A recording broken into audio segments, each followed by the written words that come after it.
Na to? Walang pakundangang nagkasa ng military drills ang China sa isla ng Taiwan. Naglayag ang malaking barko ng China sa dagat na sakop ng Taiwan. Agad naman pumalag ang Taiwan Coast Guard at niradyuhan ang Chinese vessel. Pero giniit ng China na ito ang kanilang parusa sa Taiwan dahil sa Separatist Act nito o yung paghiwalay nila sa China. Kasunod ng inaugurasyon ni Taiwan President Lai Ching-te, hindi naman nagpatinag ang Taiwan at nagpalipad sila ng military planes bilang simbolo naman ng pagkundina sa ginagawa ng China. Giit ng Taiwan, banta sa seguridad ang military drills. Hindi raw nila uurungan ng anumang laban para sa kalayaan at demokrasya ng Taiwan. Hindi, alam mo itong usapan tungkol sa China, pag-usapan natin to. Kasi po, may nangyayari na namang hindi maganda.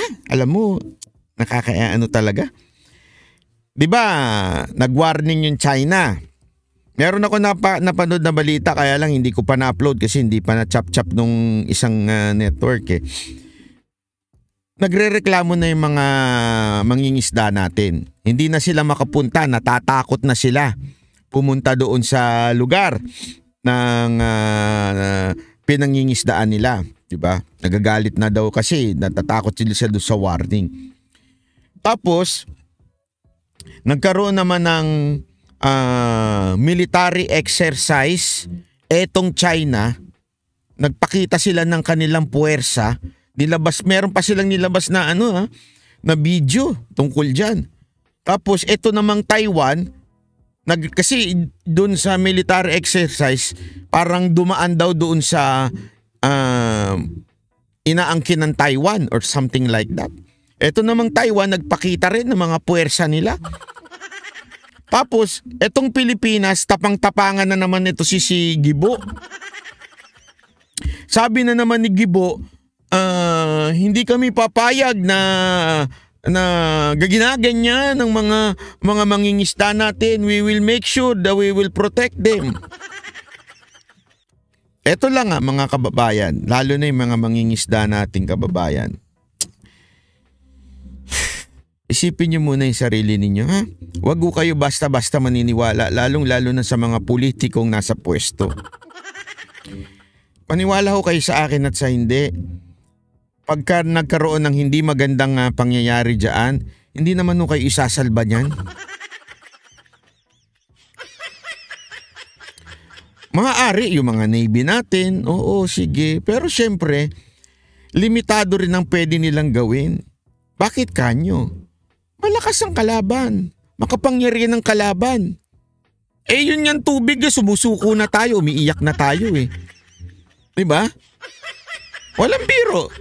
Doon pa lang sa bomba ng tubig, iyak-iyak na tayo. Tubig pa lang yan. Tapos kung makaasta tayo, tayo ang parang makapangyarihang...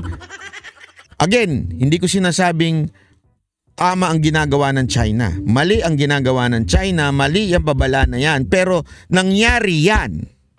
Okay? Uulitin ko, nangyari yan dahil sa bida-bida nung isang taga Coast Guard. Kasi pinayagan nila pumunta yung atin ito na alam mo na ngang nag-aaway doon. Alam mo na ngang may disputed doon. Alam mong may problema doon. At sabi ng ating Pangulo, si Pangulong Marcos mismo nagsabi, dapat magkaroon ng magandang kaayusan dyan, magandang usapan dyan. Etong bida-bidang hindi Tiriling ang pangalan nun Trillanes II. Yung bida-bida, talagang pinayagan niya pa yung atin ito na grupo na lumayag dyan. O ano consequence?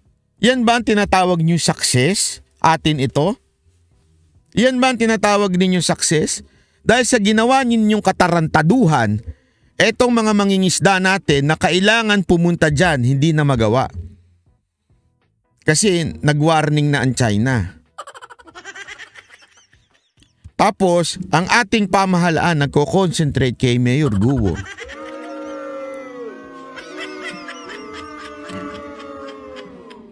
Naintindihan nyo? Ulitin ko hindi ko sinasabing tama ang ginagawa ng China. But the point here, sabi nga ni Pangulong Marcos, it is not to escalate the situation. Kasi ang escalate, maganda yung mamahalin yun. Escalate the situation. Diba? Hindi palalain. So ibig sabihin po nun, dapat ang lahat ng ginagawa natin, ang ating purpose ay hindi palalain ang sitwasyon diyan sa sigalot sa WPS. Yun dapat. Diba? Yun eh. Pero bakit? Bakit kailangan natin manghawak ng tenga ng may tenga? Ganun ang ginawa ninyo dyan sa gobyerno. Hinawakan nyo yung tenga ng kalaban. Hawak ko to. Ha? Hindi naman siya nangaaway kami pero hawak ko to. Di ba? Alam mo na nga may away. Kaya nga sabi ng Pangulo, di ba, nung Disyembre at nung January may kasunduan na. Hindi nyo pwedeng i-deny yan kahit ano pa itawag nyo dyan. Hindi nyo pwedeng i-deny that merong kasunduan ng ating Pangulo at ang DFA na magkakaroon tayo ng magandang usapan para hindi mag-escalate ang situation. Tama, mali?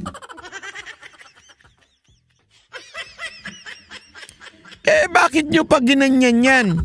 Bakit nyo inawakan yung tenga? Ngayon, dahil sa ginawa nyong katarantaduhan, mas lalong lumala ang sitwasyon dyan. Hindi na tuloy talaga makakapunta at huhulihin na. Sige nga tanungin ko kayo. Pag hinuli, may magagawa kayo? Pag kinulong, may magagawa kayo? Ako ganito lang payag ako. Ikulong nyo yan pero kasama yung si Gibo. Pati si pangalan si Trililing. Trililing the second. Kasama siya.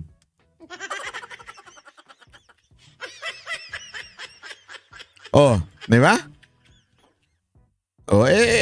Wala naman pala Bida-bida lang